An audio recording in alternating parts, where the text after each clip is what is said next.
दोस्तों कुछ दिन पहले के एक वीडियो में मैंने आप सबको बताया था कि आपको अपने जो पर्सनल डॉक्यूमेंट्स हैं या आपकी जो आइडेंटिटी प्रूफ है वो सारे किसी के साथ शेयर नहीं करने हैं अगर आप वो इंसान को ठीक से नहीं जानते हैं। लेकिन अब आप खुद ही सोचिए कि आप मुझे पर्सनली तो नहीं जानते और ना आप लोग मुझे मिले हैं, ठीक है। और मेरे कहने पे आप लोगों ने सीधा आपका आईडी प्रूफ वगैरह जो भी डिटेल्स थी वो सारी मुझे भेज दी। आपने सोचा भी नहीं कि ये वेरीफाई करना चाहिए कि नहीं, ठीक है। आपने कुछ वीडियोस देखे मेरे और आपको मेरे ऊपर ट्रस्ट आया और आपने वो सारी डिटेल्स मुझे भेज दिया। तो आप खुद ही अब इमेजिन कर लीजिए कि कैसे हम या फिर कैसे कोई भी इंसान को मतलब इतना इजीली ट्रिक करके सारे डॉक्यूमेंट्स कलेक्ट कर सकता है, ठीक है। मैं ऐसा नहीं करूँगा बट मैं आपको सिर्फ समझा रहा हूँ क्योंकि ये आपकी आइडेंटिटी प्रूफ है जो बहुत वैल्यूबल है। हम अच्छे कॉज के लिए यूज़ कर रहे हैं बट बहुत सारे लोग ऐसे होंगे जो अच्छे कॉज के लिए यूज़ नहीं करेंगे, पर्सनल यूज़ के लिए भी कर सकते हैं। जैसे कि आपका आईडी पासवर्ड जो है बैंक का वो भी रीसेट कर सकते हैं। ये सबसे आपका आईडी प्रूफ के बेसिस पे वो आपका पासवर्ड का क्या पैटर्न है वो भी वो लोग डिसाइड कर सकते हैं, ठीक है। तो काफ़ी सारी चीज़ें हो सकती है। आपका एड्रेस भी इजीली मिल जाएगा। तो सावधान रहिएगा दोस्तों, फिर से कह रहा हूँ कि अगर लोगों के ऊपर ज़्यादा विश्वास ना हो तो उनके साथ डॉक्यूमेंट्स आपको शेयर नहीं करने हैं। अमेज़ॉन में या फिर ईबे में वहाँ पे आप केवाईसी के डॉक्यूमेंट्स भेज रहे हैं तो वो सही है, लेकिन ऐसे मेरे जैसे अगर लोग आपको और भी मिले तो थोड़ा सोच समझ के आप लोग डॉक्यूमेंट्स शेयर करिएगा, ठीक है। और मेरी जो पर्सनल डिटेल्स है वो भी तो मैंने आपके साथ शेयर नहीं किया अभी किसी के साथ भी। और उसके पीछे सबसे बड़ा रीज़न यही है कि अगर मैं मेरी पर्सनल डिटेल्स शेयर करूँगा जहाँ पर भी मैं रहता हूँ तो वहाँ पे लोग आएंगे और डायरेक्ट असिस्टेंस के लिए आएंगे तो मेरा काम बीच में अटक जाएगा। इसलिए मैं अभी शेयर नहीं कर रहा हूँ कोई भी इन्फॉर्मेशन लाइक मेरे वेबसाइट का नाम, मेरे घर का एड्रेस या फिर मोबाइल नंबर, क्योंकि वो सब अभी करूँगा तो मैं फोकस ही नहीं कर पाऊँगा काम पे और जो इन्फॉर्मेशन मुझे सबको देनी है आप सबको वो मैं टाइम पे नहीं कर पाऊँगा, ठीक है। इसलिए मैं शेयर नहीं कर रहा हूँ अभी ये सब इन्फॉर्मेशन। अदरवाइज़ मुझे शेयर करने में कोई दिक्कत नहीं है, ठीक है। अगर मैं कोई टेक चैनल चला रहा होता या फिर कोई मोबाइल का रिव्यू दे रहा होता या फिर वैसा कुछ कर रहा होता तो मैं दे सकता था, क्योंकि कोई मेरे घर पे नहीं आएगा ऐसी हेल्प लेने के लिए, क्योंकि ये ई-कॉमर्स का बिज़नेस है और सबको बिज़नेस सेटअप करना है तो सबको बहुत असिस्टेंस की ज़रूरत होती है, मैं समझता हूँ। और मेरे लिए थोड़ा डिफ़िकल्ट हो जाता है वो सब करना, क्योंकि अगर कोई यहाँ पे आ जाए तो उसके पीछे टाइम भी बहुत इन्वेस्ट करना पड़ता है। तो सबको इक्वल रखते हुए मैं सबको साथ साथ आगे ले जाना चाहता हूँ, लेकिन पर्सनल असिस्टेंस मैं किसी के लिए भी नहीं करूँगा, भले ही वो कितने भी पैसे दे। मैं पर्सनल असिस्टेंस किसी का भी नहीं करूँगा, ठीक है। और मुझे आप प्लीज़ रिक्वेस्ट भी मत डालिए, मैं सबका साथ में करूँगा। वैसे क्विज़ेस अरेंज करूँगा, क्विज़ेस के थ्रू करूँगा हेल्प। और एक प्लान और मेरे दिमाग में आया है जहाँ पे मैं डेली एक बंदे को डायरेक्ट फ़ोन करके उसको हेल्प करूँगा समझने के लिए। लेकिन उस पर मैं अभी वर्कआउट कर रहा हूँ कि वो मैं कौन से बेसिस पे डिसाइड करूँगा कि किसको फ़ोन करना है हर रोज़ किसी एक बंदे को और उसको मैं डायरेक्ट हेल्प करूँगा। तो उस पर मैं अभी वर्कआउट कर रहा हूँ कि कैसे मैं वो डिसाइड करूँगा कि किसको चुनना है, ठीक है। मैं डायरेक्टली रैंडमली नहीं सिलेक्ट करूँगा, कुछ क्राइटेरियाज और फैक्टर्स कंसिडर करके फिर वो इंसान को सिलेक्ट करूँगा और उनको मैं फ़ोन करके सारी इन्फॉर्मेशन दूंगा और हेल्प करूँगा, अपार्ट फ्रॉम जो भी विनर्स हैं अपने क्विज़ के उनके, ठीक है। तो जो विनर्स थे उन्होंने डिटेल्स भेज दिए मुझे और आगे मैं प्रोसेस कर रहा हूँ। मंडे तक मैं पूरा ग्रुप बना के रेडी कर दूँगा। तो चलिए अभी अब आगे बढ़ते हैं और ई-कॉमर्स और टेक्निकल न्यूज़ जो भी है उसके बारे में बात करते हैं।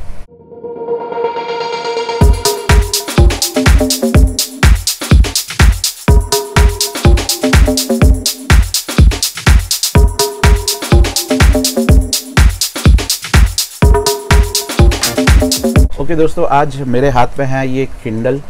ये प्रोडक्ट मेरी वाइफ को एक्चुअली उनकी कंपनी से मिला था तो मैंने सोचा कि इसका रिव्यू कर लें। ये मैंने खुद नहीं ख़रीदा है और मैं कभी ख़रीदूँगा भी नहीं ये प्रोडक्ट, ठीक है। तो ये किंडल आपको पता होगा अमेज़ॉन में ये किंडल बिकता है। जो बुक वॉर्म्स होते हैं बेसिकली, जो बहुत बुक्स पढ़ना चाहते हैं उनके लिए ये ज़्यादा यूज़फुल है, ठीक है। तो ये बॉक्स ऐसे पैकिंग ही रहता है बॉक्स का और सब कुछ पीछे लिखा हुआ है बहुत सारी लैंग्वेज में, वो पढ़ेंगे तो नहीं हम।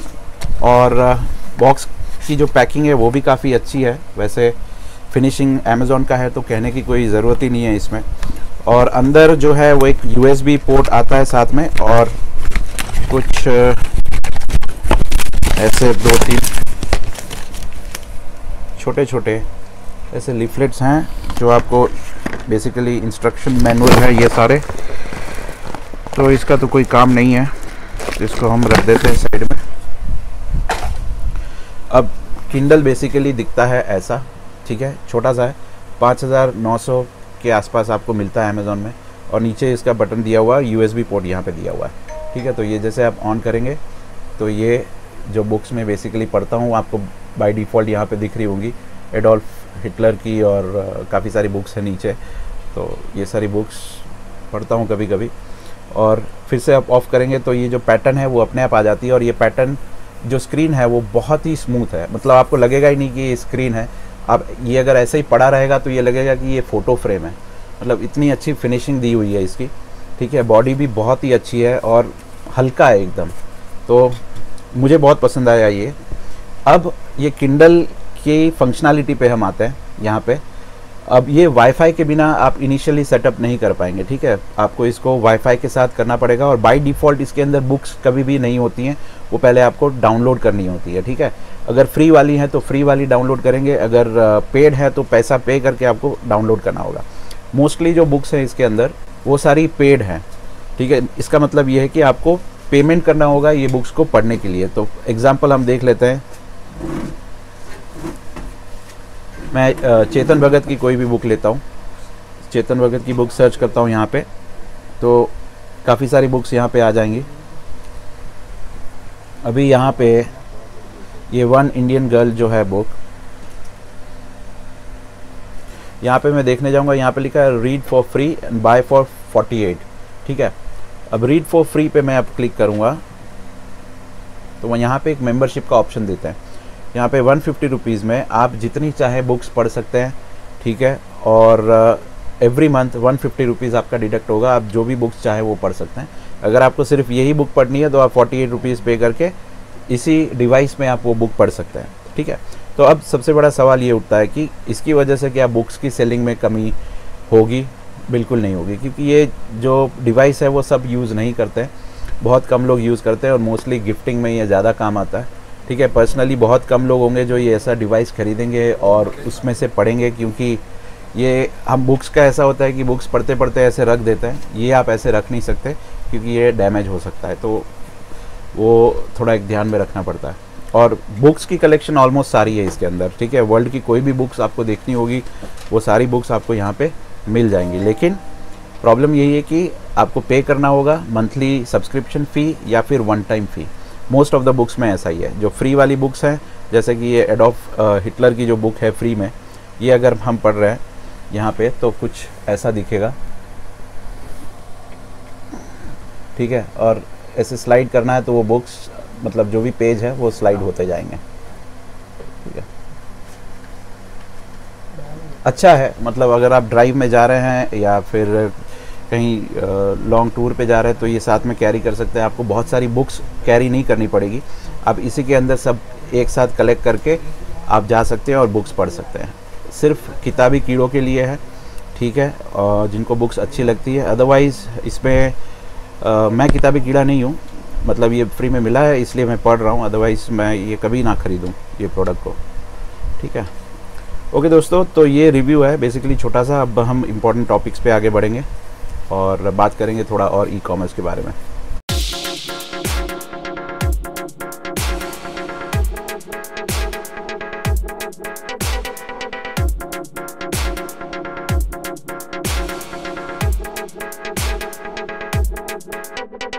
स्नैपडील ने ऑफिशियली डिक्लेयर कर दिया है कि वो अपने 30% स्टाफ को अब पिंक स्लिप दे देंगे, मतलब कंपनी से निकाल देंगे। तो करीबन वो 1000 स्टाफ के आसपास होगा जो अब कंपनी में, मतलब 1-2 महीने में शायद वो कंपनी में अब ना रहे, स्नैपडील कंपनी में। तो इसका मतलब सीधा है कि कंपनी बहुत ही घाटे में है और फंडिंग की बहुत प्रॉब्लम है। तो सवाल ये उठता है कि क्या आपको स्नैपडील के साथ बिज़नेस करना चाहिए या नहीं करना चाहिए इस समय, जब वो इतने लोगों को एक साथ फायर कर रहे हैं। तो आपको उस कंपनी के ऊपर विश्वास बैठेगा या नहीं बैठेगा, कि आपको लग रहा है कि वो लोग आपको पेमेंट कर पाएंगे कि नहीं कर पाएंगे। आसमी बाज़ार का जो हालत हुआ था, जहाँ पे वो लोग की कंपनी रातों रात फिर गायब हो गई और सब सेलर्स के पैसे वहाँ पे अटक गए। हालांकि ऐसा तो नहीं होगा, स्नैपडील के पास बैकअप है। सॉफ्टबैंक आपको पता है कि बहुत बड़ा इन्वेस्टर है जापान का, तो उनका एक अपर हैंड है उनके ऊपर, तो उनसे बात भी चल रही है फंडिंग की, तो फंडिंग आएगी। लेकिन अब वो थोड़ा कॉस्ट कटिंग कर रहे हैं, फालतू के खर्चे करना बंद कर रहे हैं, तो अच्छी बात है। लेकिन जो 1000 लोग अब निकल जाएंगे कंपनी से, उनको थोड़ी दिक्कत हो सकती है।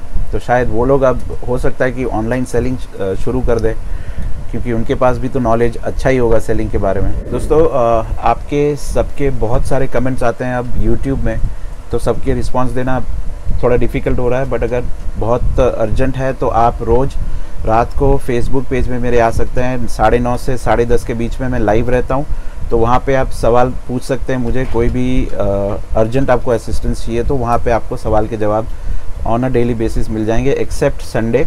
और कहीं शायद मैं कहीं बाहर गया तो वो नहीं होगा, लेकिन मैं फेसबुक में हर एक चीज़ अपडेट करता रहता हूँ, तो आपको जल्दी आइडिया भी आ जाएगा कब मैं हूँ कब मैं नहीं हूँ। ठीक है, तो फेसबुक का भी आप हेल्प ले सकते हैं for getting immediate responses. Time हो गया है दोस्तों मेरे लंच का और आपके सवाल जवाब का।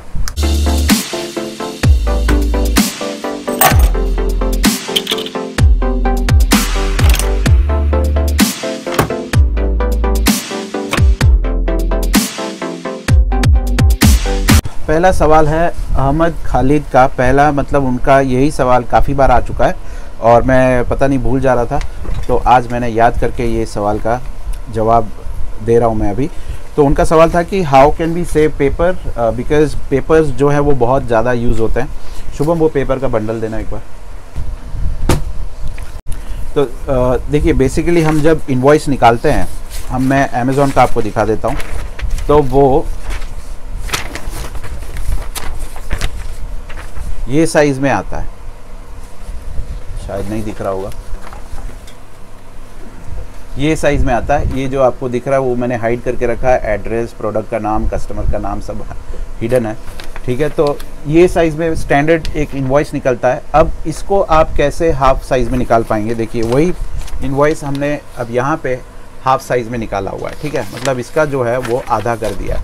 अब हम लेबल की बात करें तो लेबल अगर आप हाफ साइज़ में निकालेंगे तो भी निकलेगा, और फुल साइज़ में जो निकलता है वो ऐसे निकलता है। तो बेसिकली हम क्या करते हैं, जो पेपर का बंडल आप ख़रीदते हैं वो पेपर का बंडल A5 साइज़ में भी मिलता है। ठीक है, ये पेपर का जो पूरा बंडल आता है A4 साइज़ का, उसका आप स्टेशनरी में कहेंगे तो वहाँ पे आपको हाफ़ करके दे देंगे।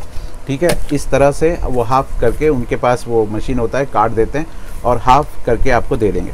अब आपके प्रिंटर सेटिंग्स में कैसे करना है, उसके लिए अभी आपको स्क्रीन में दिख रहा होगा। आपको प्रिंटर में जाना है, प्रिंटर सेटिंग्स में जाना है, वहाँ पे जो आपको A4 साइज़ दिख रहा है उसको चेंज करके A5 करना है। ठीक है, और वो A5 करेंगे और उसके बाद आप प्रिंट करेंगे तो जो भी प्रिंट्स निकलेगी वो सारी सेम कंटेंट रहेगा, और लेकिन A5 साइज़ में निकलेगी, मतलब आपका A4 पेपर जो है उसके आधे साइज़ में। तो वो पेपर जब आप अपने प्रिंटर मशीन में इंसर्ट करें तब उसको आपको बेसिकली हम इस तरह पेपर को मेंशन करते हैं। मैं बड़े पेपर में दिखा देता हूँ। इस तरह पेपर को हम प्रिंटर में डालते हैं। तो अगर आपके पास हाफ पेपर है तो आपको इस तरह में इंसर्ट करना होगा। ठीक है, तो आप ऐसे मत रखिएगा, ऐसे ही रखना है, तो पेपर अपने आप उस हिसाब से एडजस्ट होके हाफ में आपका प्रिंट निकलेगा। तो बेसिकली आपके जो भी पेपर कंजम्पशन है वो आधा हो जाएगा। अगर महीने में 1 बंडल जाता है तो आधा बंडल जाएगा। तो आप सब में ऐसे ही कर सकते हैं और इसमें भी आपका कॉस्ट सेविंग हो सकता है। मंक कुमार का एक सवाल है, यहाँ पे पूछ रहे हैं कि आप वीडियोस बनाने के लिए क्या क्या यूज़ करते हैं, लाइक कैमरा कौन सा है, एडिटिंग सॉफ्टवेयर कौन सा है, और क्योंकि वो भी शायद यूट्यूबर हैं और बहुत सारे यूट्यूबर्स भी वीडियो देखते होंगे, तो उनको बताने के लिए। तो बेसिकली मेरा जो iPhone 6 है उससे मैं वीडियो शूट करता हूँ। ठीक है, और एक कैमरा भी है निकॉन का, लेकिन वो काफ़ी बड़ा कैमरा है तो मुझे उतना पसंद नहीं आता है वो बड़े कैमरे को लेके घूमना। तो ये छोटा फ़ोन जो है उससे ही मैं शूटिंग कर लेता हूँ। और अगर उसमें ट्यूटोरियल रिलेटेड है, कोई ट्यूटोरियल है, तो वो मैं मेरा फिल्मोरा का जो सॉफ्टवेयर है पेड वर्जन, उसमें मैं एडिटिंग करता हूँ। और बेसिकली मुझे वो सॉफ्टवेयर ज़्यादा पसंद नहीं है क्योंकि बहुत ही वो अटकता है बीच में और सिंक्रोनाइज़ नहीं होता, उसका वॉल्यूम और जो वीडियो है वो दोनों बहुत बार सिंक्रोनाइज़ नहीं होते हैं अगर वीडियो बहुत लंबा है तो फिल्मोरा यूज़ करता हूँ। और जो व्लॉग मैं करता हूँ मोस्टली, और ये जो ट्यूटोरियल्स के बिना के जो वीडियोस होते हैं वो मोस्टली मैं आईफोन में ही iMovie में एडिट कर लेता हूँ, बहुत फास्ट हो जाता है और वहाँ से एडिट करके मैं डायरेक्ट आईफोन से ही अपलोड कर देता हूँ। और जो कंटेंट्स होते हैं वीडियो के वो सारे कंटेंट्स खुद लिखने पड़ते हैं क्योंकि वो आप बेसिकली उसका कोई शॉर्टकट नहीं है।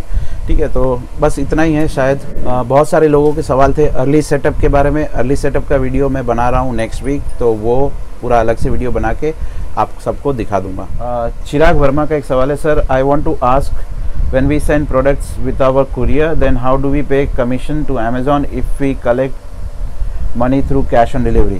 अगर आप खुद के कुरियर से भेज रहे हैं तो वो ऑर्डर कभी कैश ऑन डिलीवरी नहीं होगा, वो ऑर्डर हमेशा प्रीपेड ऑर्डर होगा। ठीक है, कैश ऑन डिलीवरी ऑर्डर्स उसी पे आते हैं जहाँ पे उनका खुद का कुरियर कंपनी एसोसिएटेड होता है, तभी वो ऑर्डर कैश ऑन डिलीवरी आता है। अदरवाइज़ वो सारे ऑर्डर्स जो आएंगे वो प्रीपेड ऑर्डर्स होंगे।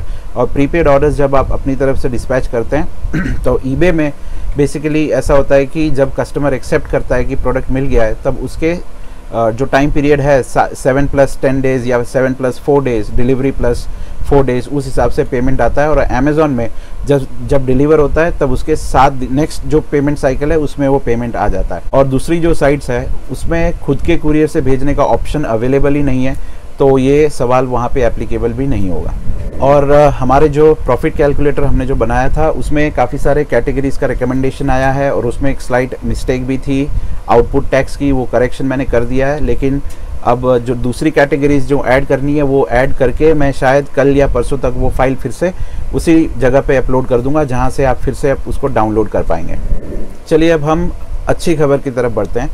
मैंने आज अमेज़ॉन से बात किया और अमेज़ॉन से क्लैरिफिकेशन लिया कि कौन कौन सी प्रोडक्ट्स आप उसके साइट में बेच सकते हैं without VAT and CST number. तो उनका कहना है कि आप बुक्स कर सकते हैं, अनस्टिच क्लोथ्स कर सकते हैं और हैंडीक्राफ्ट कर सकते हैं। ये तीनों कैटेगरी आप अमेज़ॉन में सेल कर सकते हैं without VAT and CST number. तो अब आपके लिए एक रास्ता और खुल गया है, तो प्लीज़ ज़्यादा मत खुश होइएगा, ठीक है, हड़बड़ी मत करिएगा, ठीक है। पहले जो हमने डिसीजन लिया था येस्टरडे, जो बात हुई थी हमारी रेफरल्स की, तो अब हम रेफरल्स की शुरुआत करेंगे जहाँ पे बेसिकली इसी वीडियो के डिस्क्रिप्शन में आपको एक लिंक दिखेगी रेफरल के लिए या फिर मेरे ब्लॉग की, जहाँ पे लिखा होगा कि please add your details for the referral programme, या ऐसा कुछ लिखा होगा, आप देख लीजिएगा, ठीक है।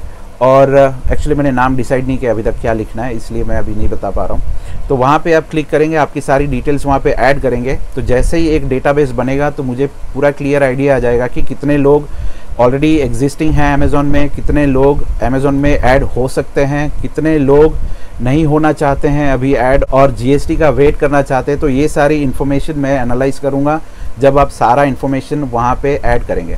वो जैसे ही ऐड हो जाएगा तो जो जो रेडी हैं, जिनके पास डॉक्यूमेंट सारे रेडी हैं, उनको हम एक्सक्यूज़ मी, उनको हम रेफ़र करवाएंगे। तो वो रेफ़र कराने का एक सिस्टम रहेगा जहाँ पे मैं डिसाइड करूँगा कि कौन से बंदे को कितने रेफरल्स देने हैं। बेसिकली 10 से ज़्यादा मैं अभी नहीं दूंगा, सबको 10-10 देंगे ताकि सबको इक्वल अपॉर्चुनिटी मिले, ठीक है।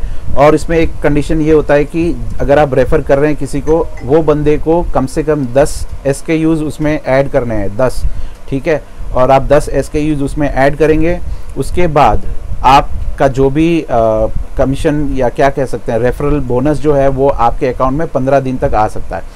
अगर आप किसी को रेफ़र कर रहे हैं तो मेक श्योर कि जो मेल आईडी है आपका सामने वाली पार्टी का, उसी मेल आईडी से और कॉन्टैक्ट नंबर से वो रजिस्टर करें, वरना वो रेफरल काम नहीं करेगा। तो उसका मैं पूरा डिटेल एक वीडियो बाद में बताऊंगा कि रेफ़र कैसे करना है अमेज़ॉन में।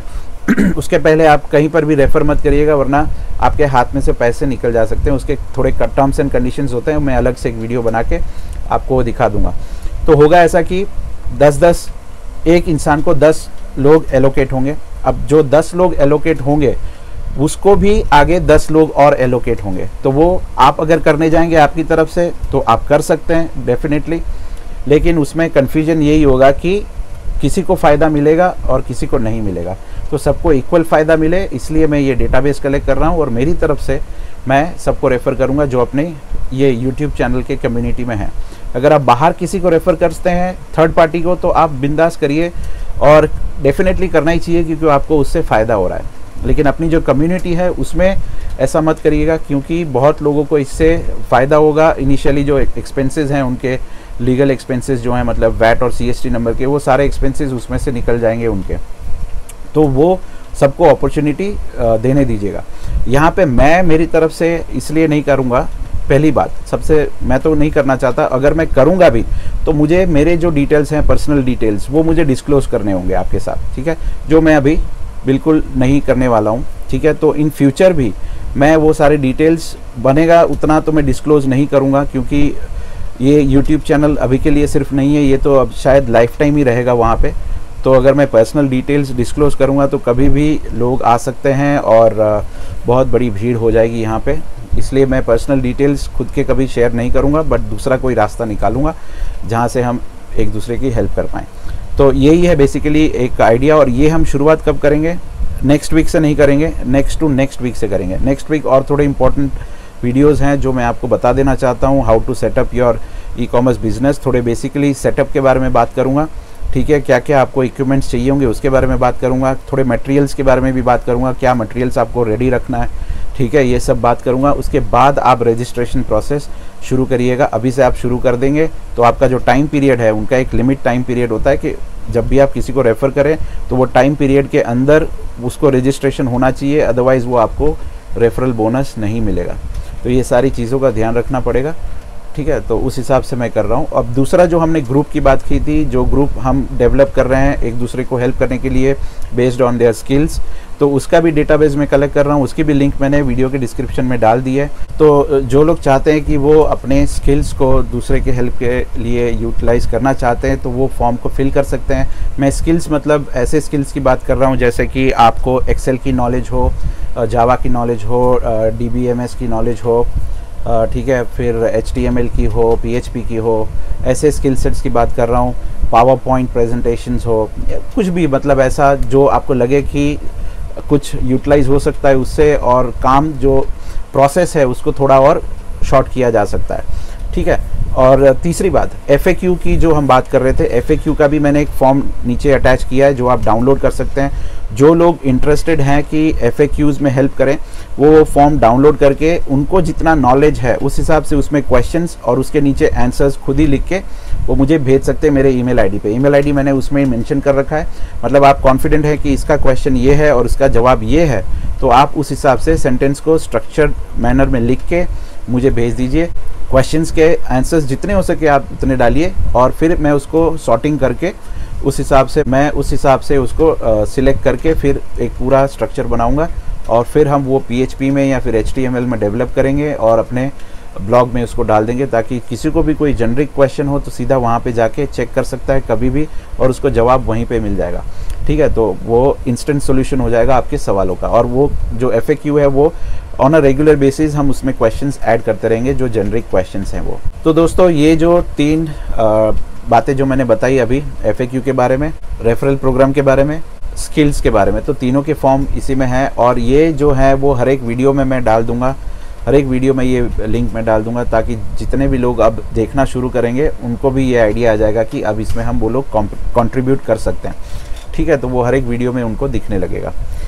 तो बस इतना ही दोस्तों, वीडियो बहुत लंबा हो चुका है और एडिटिंग में भी बहुत टाइम लग जाएगा। आपके कोई सवाल हो तो डेफिनेटली पूछिएगा, बट मैं रिक्वेस्ट करता हूँ कि जितना हो सके फेसबुक में आके पूछ लीजिए लाइव सेशन में, ताकि आप लोगों को वेट ना करना पड़े। और यूट्यूब में जनरली ट्रेंड ऐसा होता है कि मतलब जितने भी यूट्यूबर्स हैं, मैंने देखा है नॉर्मली आप क्वेश्चंस जो लिखते हैं उनका मोस्टली कभी जवाब नहीं आता, और ऑब्वियस सी बात है क्योंकि इतने सारे सवाल होते हैं और लोग कैसे जवाब देंगे एक इंसान, तो वो ना हो। मैं भी नहीं चाहता कि आपके सवालों के जवाब ना मिले, इसलिए मैंने ये ऑल्टरनेट निकाला है जहाँ पे आधा पौना घंटा मैं रोज़ लाइव रहता हूँ, और वहाँ से आपके सारे सवालों के जवाब ऑन अ डेली बेसिस आपको मिल जाएंगे। ओके दोस्तों, आज के लिए इतना ही।